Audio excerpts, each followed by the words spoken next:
The Good Jesus Street is one of the oldest in Recife, the capital of the state of Pernambuco, located in northeast of Brazil. Hundreds of people pass through it every day, students of the area, Brazilian tourists, and visitors from the four corners of the earth. A ceramic plaque posted on the first building of the street calls our attention to something strange. The plaque reads, Rua do Bom Jesus, Good Jesus Street, formerly called the Rua dos Judeus, the Street of the Jews. After 350 years of silence, here finally is the first recognition that on this spot there flourished a sizable Jewish community, whose history is an important chapter in the story of the Jewish migrations, in the struggle of the Jews to preserve their identity, their culture and their faith. A few steps down the street is the Kahal Israel, the first synagogue in the Americas. The synagogue was mentioned in 17th century documents found in Holland and Portugal, but the actual site on this street was only established when the archaeological excavations found a mikveh, the authenticity of which was confirmed by a rabbinical tribunal in the year 2000. The building was opened to the public in December of the year of 2001. The reconstructed building has become a cultural and historical research center, serving academics, tourists and students. Around 2,000 people visit the site every month. Here, they can see the remains of the first synagogue in the Americas, evidence of a Jewish community, and two moments of their history. The first, many decades before the Dutch conquered Brazil, was the time when dozens of New Christian families fled to Brazil, seeking refuge from the persecutions of the Inquisition in the Iberian Peninsula. Many of these families had been betrayed because they continued to practice their faith. Today, we can read the names of these families in the records of the Holy Office. The second phase was marked by a time of religious tolerance, when those first New Christian families and their descendants joined the Jews who came to Recife with the Dutch. And in this new atmosphere, they were able to create a Jewish community, the first in the Americas. They were about 1,500 people, or around 50% of the white population of Recife. They were active in every part of the society and an important force in the region. But after the end of the Dutch occupation in 1654, the Jewish community scattered, and their memory was practically wiped out of the history of Brazil, until the restoration of the Kahal Israel synagogue, when their memory was recovered. Using the information that has come to light through the excavations, the Jewish Historical Archive of Pernambuco has put together a picture of those times, shaping the history into a tour of Jewish history and culture, which invites tourists from around the world to experience surprising scenes and tales from those times. A few steps from the first synagogue is the house of Duarte Saraiva, a New Christian returning to Judaism, who opened his house to the first religious meetings, bringing together both New Christians and the Jewish people who had come with the Dutch. This Duarte Saraiva was a very successful merchant who owned various sugarcane mills and who purchased the spot where the Kahal Israel was built. Olinda, recognized today as a World Heritage Site, is the source of much of the history of the New Christians from the earliest times of colonization in Pernambuco. Its ancient streets and hills suggest intrigue, love and betrayal. Victims of the denunciations were people like Bento Teixeira, author of the Prosopopeia, the first literary work produced in Brazil, like Rui Gomes, goldsmith, and his son, the first apothecary, as well as 4 other families who lived where today is a convent school. The family of Branca Dias and Diogo Fernandes was denounced for preparing their house and food for the Shabbat and for having meetings with the Sefer Torah. Diogo was owner of the Camaragibe sugar mill, considered the center of New Christian spiritual activity in the Portuguese colonial era. One of the stories from those times is that a person wearing certain clothes as a secret sign would walk through Olinda to indicate the secret Jews' residence that there would be a religious services in Camaragibe.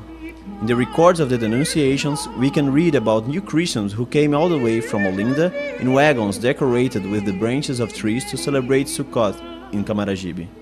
The scene of the Camaragibe sugarcane mill, which is still standing today, is full of stories and myths which still remains in the popular imagination about the presence of the New Christians. It is possible that this chapel on the mill grounds was constructed on the site of the 16th century synagogue. There are people that say that the symbols carved in the stone floors of the main house have something to do with Hebrew. This hidden Jewish praxis continued until 1630, when the Dutch West Indies Company conquered the northeast of Brazil, bringing the idea of religious tolerance. For the new Christians, this meant that they could be open about their Jewish religious praxis, and for the Sephardim from Amsterdam, new opportunities. With the Dutch occupation forces, many Jewish soldiers also came. Later, they would form a Jewish troop based at the Jewish guardhouse, probably on the site in Olinda where the Milagres Church is located today. It is recorded that, in order to be relieved of their duties in the Shabbat, the soldiers had to pay a tax to the Dutch West Indies Company. After 1635, hundreds of Portuguese Jews immigrated to Brazil. They had the advantage of being able to speak both Portuguese and Dutch. They were the Portuguese Jews from Amsterdam. They became important for trade, for the exploration of the interior, for sugar production, and for the urban expansion of the city of Recife, as in the land fillings and constructions.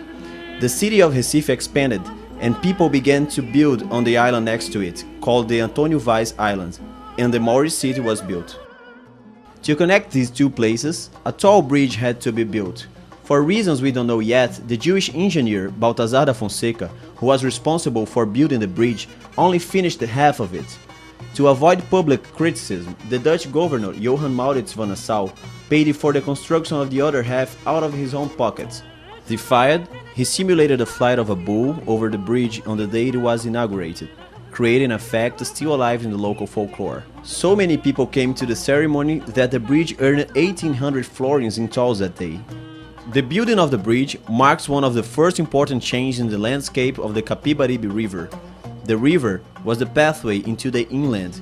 It carried the sugar, it watered the food-producing lands, it was essential for Recife and the neighboring areas. And for the Jewish community, it had its own importance. It was the only access to the Jewish cemetery, the same way it was in Amsterdam. The Jewish cemetery of the Dutch period is previous to the synagogue. Its location is indicated in some original Dutch maps and is to be confirmed by archaeological works. The river was the way some Jews had to reach Recife and the synagogue, just like the members of the Jewish family named Pina, owners of one of the islands of the river estuary. Their island was known as the Manisnifer Island, owing to the fame that one of the members of the family had of being a miser. Today, Pina is a highly populated neighborhood of Recife, named after the Jewish family that first lived there. Standing on the shores of Pina, you can clearly see the reefs, which, like rocks, separate the inland river waters from the fierce ocean, creating the safe harbor which allowed the building of the city and gave it its name, Reef Recife. A safe harbor also for the Jews who in the 17th century were able to build their Kahal Tzur Israel. Tzur, which also means rock, the last thing they saw in 1654 when they left Recife in search of another safe haven.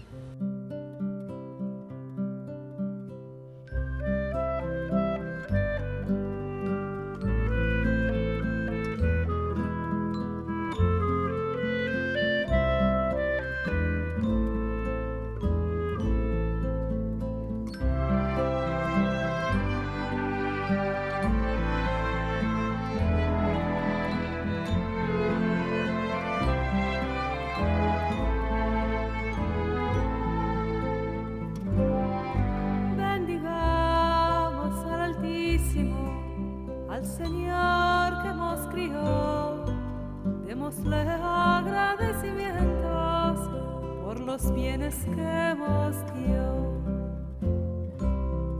Alabados a su santo nombre,